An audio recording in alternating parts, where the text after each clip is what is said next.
Ever feel like someone in your life is secretly trying to beat you at being you? Like every win you share turns into their subtle flex. Yeah, it's not in your head. Some people don't want to grow with you. They want to compete with you in silence. Today, we're exposing signs someone is secretly competing with you, and it's gonna get real, fast. But before we dive in, if you're into deep, thought-provoking insights on Stoicism, self-mastery, and living with intention, you'll love my free Sunday newsletter. Every week, I share powerful lessons, controversial truths, and no-fluff strategies to help you level up your mind, habits, and life. No spam, just straight value. Sign up using the link below and start your Sundays off smarter. And hey, if you're a brand looking to reach a smart, driven, loyal audience, check the description. Let's create something impactful together. All right, let's talk competition and call out the energy vampires. 1. They love to point out when you're behind. Let's talk about one of the most subtle but soul-draining signs that someone is secretly competing with you. They love to point out when you're behind, not because they care, not because they're concerned, but because, to them, your delay makes them feel ahead. Sounds familiar? You tell someone you're finally going back to school and they say, "Oh wow, you're just now finishing your degree?" You say you just got into therapy, and they hit you with, "Oh, I did that ages ago." You get excited about moving into your first apartment and they respond with, "Took you long enough." Listen, anyone who measures your life by a clock that they set isn't cheering you on. They're checking your stats. And here's where it gets real. People who do this aren't doing it because they're better than you. They're doing it because they need to feel better than you, to feel okay about themselves. Some people are out here treating life like it's a competitive race. But instead of competing in their own lane, they're watching yours, stopwatch in hand, taking notes like, "She's 30 and still hasn't bought a house. He just now started investing. They only have 2,000 followers. I had that in my first year," as if success has an expiration date and you're somehow past due. This mentality is dangerous because it's not rooted in actual achievement. It's rooted in fear. Fear of not being special, fear of irrelevance, fear of being outgrown. People who are truly secure in their journey don't need to point out where you're late. They're too focused on building, not competing. Let me get personal for a second. I used to have a friend, and we'll call him Dave. Dave was the type of guy who always had something to say whenever I hit a milestone. But it wasn't congratulations. It was always, "Wow, you're just now doing that. I did that last year." Whether it was quitting my job, starting a brand, or even reading certain books, Dave had done it already, did it better, or did it younger. And for a while, I let it get to me. I started questioning myself. Am I actually behind? Should I have started this earlier? Is it too late for me to catch up? Until I realized there is no behind in a race you're not competing in. Your path is yours. The timing of your success isn't supposed to match someone else's. I wasn't late. I was just aligned with my timing. And that's more powerful than being early on someone else's clock. People who constantly point out when you're behind are rarely ahead in the ways that truly matter. They may have hit milestones, but they're missing peace. They may have money, but no meaning. They may have trophies, but no growth. Because here's the thing. Maturity is knowing that someone else's success doesn't threaten yours. Growth is being able to celebrate people, even if they arrive later than you did. Real winners don't keep score. They keep building. Don't internalize it. Their insecurity is not your indicator. Smile, nod, and keep it moving. Clap for yourself. Your growth is valid, whether it came at 25, 35, or 65. Celebrate your timeline. Stop explaining. You don't owe anyone a backstory for why you started late. Just show them how strong you finish. Limit access. If someone constantly tries to dim your light by reminding you how late you are, maybe they don't deserve front row seats to your success. If you've ever been made to feel like you're behind, let me tell you something. You're not. You're growing, healing, building. And sometimes the most powerful breakthroughs come when the world thinks you're running late. The people who matter will never rush you. They'll walk beside you, no matter your pace. So when someone tries to weaponize your timeline against you, just remember, flowers bloom at different times. Doesn't make one less beautiful. Let them run their race. You stay in your lane and own every step. 2. They get real quiet when you succeed. Let's keep it all the way real. One of the clearest signs someone is secretly competing with you is this. The moment you start winning, they fall dead silent. No emoji, no proud of you, no comment, no like, just crickets. You post that you finally launched your business, dropped 20 pounds, got engaged, published your book, or made a leap of faith. And the same person who comments LOL on memes all day suddenly ghosts your wins. Not because they didn't see it, not because they were busy, but because your success touched their insecurity. Let's call it what it is. Some people can only clap when they're in the spotlight. They'll scream for you when you're struggling, when you're relatable, down bad, venting. But the minute you start thriving, transforming, evolving, they shrink into silence like your glow is blinding them. Here's the controversial part. A lot of people aren't really rooting for you. They're rooting for your potential, as long as it stays below theirs. They want you to grow, just not too much. They want you to win, but not faster than they did. They want you to shine, as long as they're the brightest in the room. And you can spot these people because they're only loud when you're losing. They show up to pity you, not praise you. Why? Because your success challenges the story they've told themselves about who's ahead. And if your glow-up doesn't include them, or worse, surpasses them, it threatens their identity. Let me share something personal. A few years ago, I went through a season of serious grind, minimal sleep, massive risk, full focus.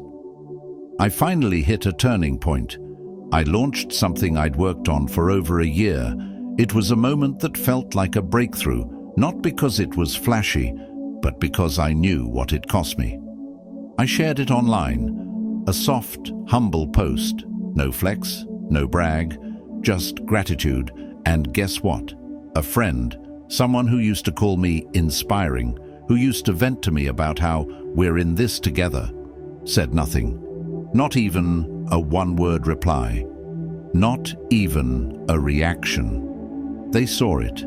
I know they saw it, but they couldn't bring themselves to engage because my moment highlighted everything they weren't doing. At first I was hurt. I questioned if I did something wrong. But with time, I realized something deep. Some people will never celebrate you because to them, your success feels like their failure. And that's not your fault. That's their healing to do. Let's be honest, it's kind of funny. You could post, I just fought off a mountain lion with a coffee mug and finally launched my dream. And they'll scroll past it like it's a dentist appointment reminder. But the next day, they'll be in the comments of, which bread are you based on your zodiac sign? Quiz. Ain't that wild? It's not that they don't have time. They just don't have the emotional bandwidth to handle you rising. Here's where the real shift happens. When people get quiet on you, you start wondering if you should dim your light.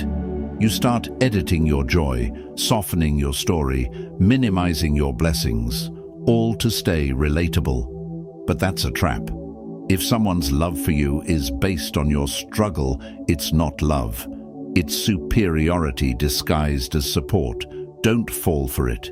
You didn't work this hard, cry those tears, battle those demons just to tiptoe around someone else's fragile ego. Shine anyway. Post anyway. Celebrate anyway. Even if it makes the wrong people uncomfortable, it will draw the right people closer. Don't chase their applause. Silence speaks volumes. Let it. Notice the pattern, not the moment. One missed comment? No big deal. Consistent disappearing acts during your wins? That's data. Re-evaluate the friendship. If your growth threatens them, maybe you've outgrown the connection. Find your genuine tribe. The ones who celebrate every win, big or small, like it's their own. If you're noticing people getting real quiet when you succeed, don't take it personal. Take it as a compliment. Your progress is loud. Your elevation is visible. And not everyone has the heart to handle it, but that's okay. You don't need everyone. Just a few real ones who clap when it's your turn. No jealousy, no shade, no disappearing acts. Because the real ones don't just support the underdog. They stand in the front row when you finally become the champion. So let them stay quiet. You keep winning louder. 3. They talk about you to others, like you're a benchmark. Ever had someone mention, so-and-so said you're doing really well? They're using you as an example. At first you feel flattered, like, wow, I'm someone's reference point now. But give it a second. Because sometimes that praise has a passive-aggressive aftertaste. A little too specific, a little too rehearsed, a little too weaponized. When people start talking about you like a benchmark, what they're often doing is this: measuring everyone else against you. Not because they admire you, but because they're trying to control the room. And here's the twist. They'll compare others to you in public, then compare themselves to you in private. Let me make this controversial. A lot of people will use your name not out of respect, but as social currency. You're not a friend to them, you're a flex.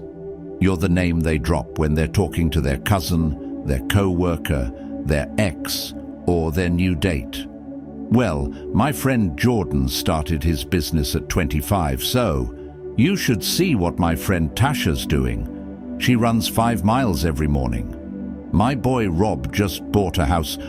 What are you doing again? It sounds like admiration, right? But it's not really about you. It's about them using you to make someone else feel behind, less than, or guilty. And what's even wilder, these same people never hype you up to your face. They never say, I'm proud of you, but behind your back, you're the gold standard they hold others hostage with. It's manipulation in a trench coat. True story. A few years ago, I met someone at a gathering. Let's call him Jason. Super chill guy. First time meeting. He goes, "Oh, you're the one my cousin keeps talking about. I feel like I already know you. You're the one who quit your job and went full-time with your own thing, right?" I'm like, "Yeah, I guess that's me." Then he adds, half laughing, "Man, she always brings you up." Every time I say I'm tired or I'm not sure about something, she's like, "Well, you know so-and-so quit his job and started his business, right?" Like, damn, I get it. We both laugh, but I won't lie. It hit me weird. Like, why am I being used as ammo in someone else's argument? I realized then, being someone's example doesn't always mean they respect you. Sometimes they're just using your story to project pressure on others, and to feel better about their own position by association. It's weirdly flattering, but also emotionally irresponsible. Let's lighten it up. Being the benchmark means you're now the unofficial gold medal in someone's social Olympics. People reference you like you're a resume booster. Well, I know someone who runs ultra marathons. My friend is building a 6-figure brand on Instagram. I have a friend who wakes up at 5 a.m. every day and journals while drinking raw kale juice. Like, okay, relax. I also ate chips in bed last night. We're all human. It's hilarious when people exaggerate your life just to sound better by proximity. But what's not so funny is when they pit people against your story, as if your journey is the blueprint, instead of just one way. Let's get serious for a second. You're not a benchmark. You're not a case study. You're not some metric in a PowerPoint presentation people use to measure worth. You are a full, flawed, and evolving human being. Yes, you've made moves. Yes, you've overcome. Yes, you've built. But that doesn't mean you should be turned into a stick someone uses to beat others with. And if you're the one comparing people to someone else, let me gently say this. Comparison is a lazy substitute for inspiration. What if, instead of comparing, we got curious? Instead of, why aren't you like them? Try, what are you working toward? Instead of, you should be more like X. Try, what does your version of success look like? Instead of using people as benchmarks, see them as mirrors, reminders of what's possible, not pressure to perform. If you find out people are talking about you like you're the standard, don't let it inflate your ego, but don't ignore it either.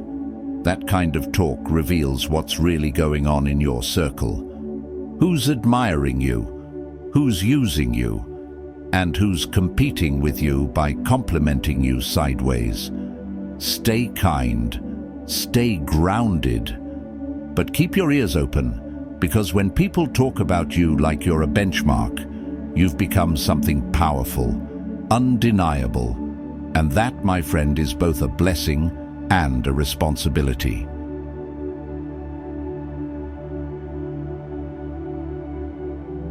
4. They love when you're struggling and hide when you're winning. You know the type. When life hits you hard, lost your job, got ghosted, feeling like your whole plan just fell apart, they're suddenly front and center.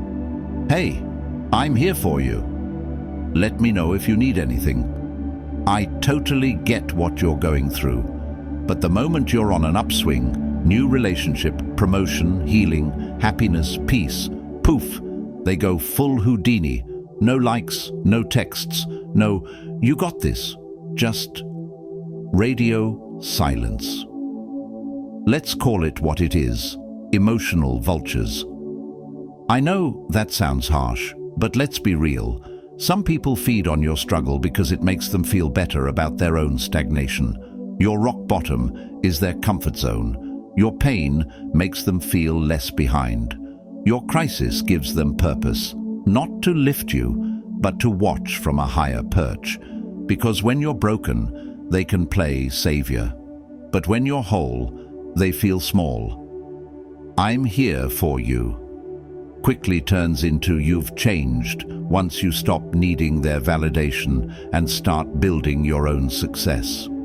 There was a time I hit a pretty low point, burned out, broke, completely lost in my direction. People came out of the woodwork with advice. Suddenly everyone was a life coach. Maybe you need to be more realistic. Not everyone makes it doing their own thing. Sometimes failure is a sign to stop. And I was grateful. I thought they cared. Fast forward a year later, I bounced back, found my rhythm, rebuilt my business, and actually started thriving. Crickets, the same people who flooded my inbox with concern, couldn't even muster a congrats. Some even started acting weird, distant, passive-aggressive. One even said, and I quote, "You don't really talk to us like you used to, since you got all successful," as if happiness should come with an apology letter. The controversial truth. Not everyone loves a comeback. People say they love a redemption story, but only when they feel superior to the character.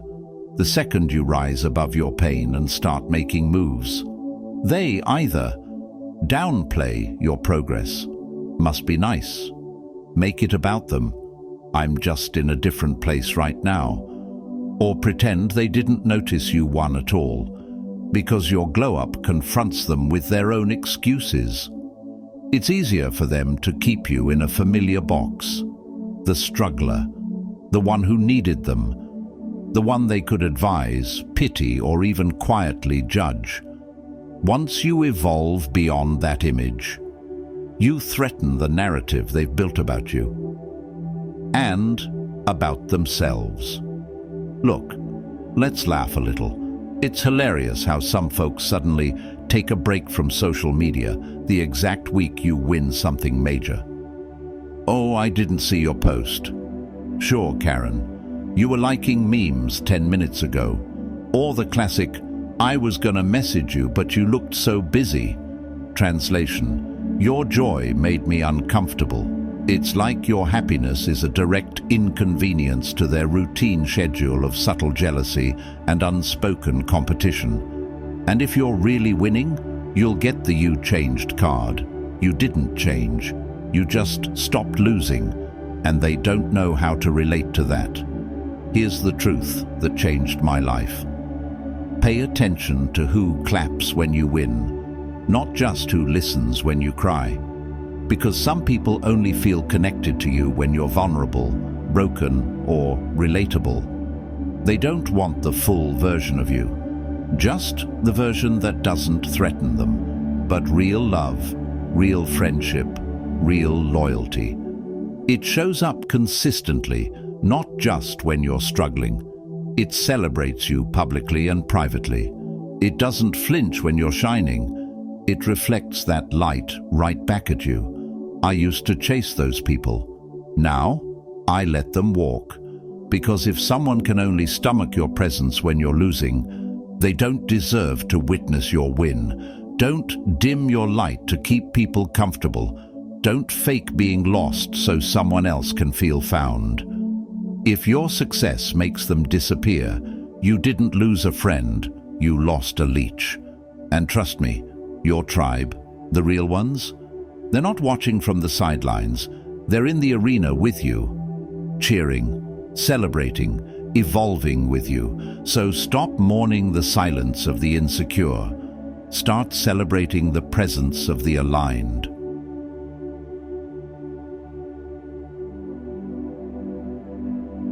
5. They never ask how you feel, only what you've done. Let's get real. There are people in your life who wouldn't notice if your soul was on fire, but they'd absolutely clock if you missed a deadline or haven't posted a win on Instagram in a while. You know the type. They don't say, "How's your heart? Are you sleeping okay? You seem quiet lately. Everything good?" Nope. Their version of connection sounds more like, "What's new with your job? Still doing that content thing? You finally move out yet? How many views did that video get?" It's like you're a stock they're watching to see if you're up or down this quarter. These aren't friends. These are performance auditors. They're not really interested in you. They're interested in your progress report. Because some people only feel comfortable in relationships where you're doing just okay, so they can feel superior, or you're doing amazing, so they can leech off the proximity to your shine. But God forbid you just want to exist without proving something. Or worse, you say, "Honestly, I'm struggling." Watch how fast they change the subject. A few years ago, I went through a brutal patch. Not the romanticized grind set kind. I'm talking barely sleeping, burnt out, spiraling mentally kind of rough. I took a break from content, No posts, no updates, just silence. I reached out to someone I'd known for years, someone I thought was a solid friend. I started opening up. I've been having trouble just getting out of bed. It's been tough mentally. And their reply, "Ah, damn. So when's your next video dropping though? You were on a roll." Excuse me. That was the moment I realized something painful but liberating. Some people don't actually see you. They see your output. And when the output slows down, so does their interest. Here's where I ruffle feathers. A lot of modern friendships are not rooted in love. They're rooted in utility. People support you as long as you entertain them, you inspire them, you make them feel like they're not falling behind. But the minute you become unproductive, messy, or emotionally complex, suddenly you're a burden, an inconvenience, radio silence. And in some twisted way, your struggle makes them uncomfortable because it forces them to confront their own. You. I've been feeling really anxious lately. Them. Damn. But hey, are you monetizing that? You. Therapy's been rough. Them. You should write an ebook about it. You. I just want peace. Them. That's awesome. Peace content performs well on TikTok. We've all met someone who wants to capitalize on your crisis, not comfort it. It's like they're emotionally allergic to depth and addicted to productivity porn. Look, some people just weren't raised with emotional fluency. They don't know how to hold space for feelings. They weren't taught that being is more important than doing. But for others, this obsession with "what are you up to lately" isn't just small talk. It's surveillance. They're tracking your progress to measure themselves. Your life becomes a mirror they either admire or resent. So when they ask, "What have you been doing?" they really mean, "Have you done more than me? Should I feel good or threatened?" That's not friendship. That's quiet competition. You are not your job title, your income bracket, your follower count, or your "what's next." You are a human being, not a project. You deserve relationships where you can be a mess and still be loved, where someone can sit across from you and say, "I don't care what you've built. I care how your soul feels today." Because real ones, they ask about your peace, not your progress. They don't just clap when you do. They sit with you when you're just being. One of the biggest lies we're sold is that people who check in about your work, your grind, or your wins are supportive.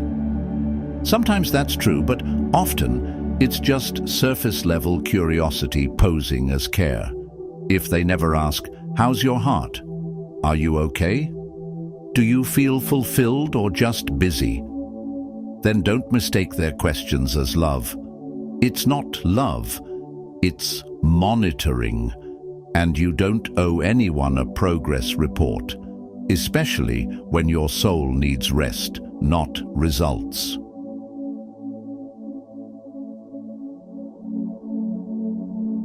And there you have it.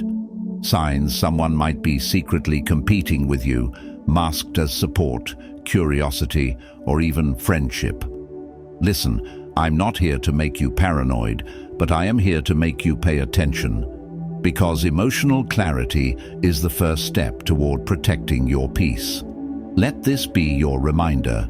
You're not crazy for sensing weird energy. You're not too sensitive for noticing who claps only when it's convenient. And you're definitely not wrong for outgrowing people who treat your milestones like threats. Real connection isn't built on comparison, it's built on compassion. It's not about who's ahead, it's about who's still there when you fall behind.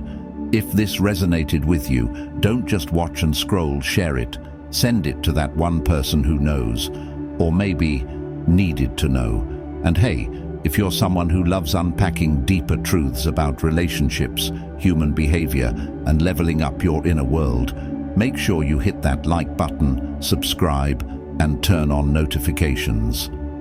By the way, if you want more honest, thought-provoking insights like this, every Sunday I send out a free newsletter packed with Stoic wisdom, self-mastery tools, and real-life stories that go way deeper than any algorithm can. Totally free, always real.